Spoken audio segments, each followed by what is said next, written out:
Welcome into this Lion Vision update presented by CBNS Bank. We're chatting with UNA head football coach Chris Willis. His team is getting set to go on the road to take on UNA's oldest rival in Jacksonville State. Before we get to JSU, Coach, let's wrap up Chattanooga.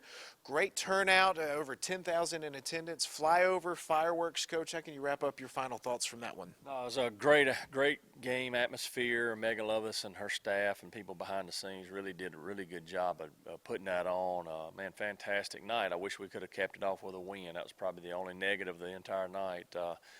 But no, listen, hats off to Chattanooga. We knew going into that game defensively they were really good. I didn't know they were going to be as good, but we struggled. Two different type of games. From game one where we actually put up some points and couldn't get off the field defensively. We flipped it this game where we struggled a little bit defensively there at the front end on the run game, but got it pretty much in check, held them to basically 13 points, enough to win the game. But offensively, we just couldn't find the end zone.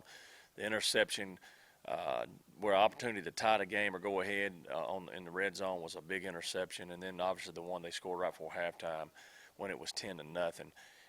So we've got to, keep working.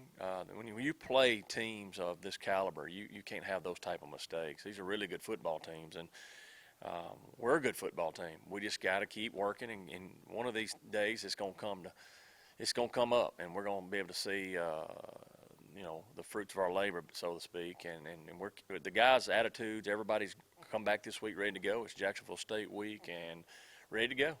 Coach, let's talk about KJ Smith for just 1 second. Two-time Big South Conference Scholar Athlete of the Year, two-time Academic All-America pick, a chance to be a three-time selection as well.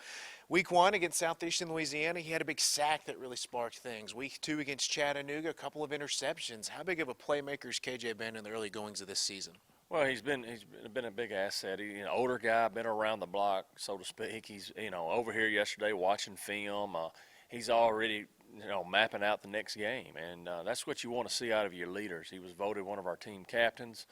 KJ and a lot of the guys on the back end with him are playing some really good football. With the name of, I don't want to name them all because I'll leave somebody out, but the secondary as a whole played really well.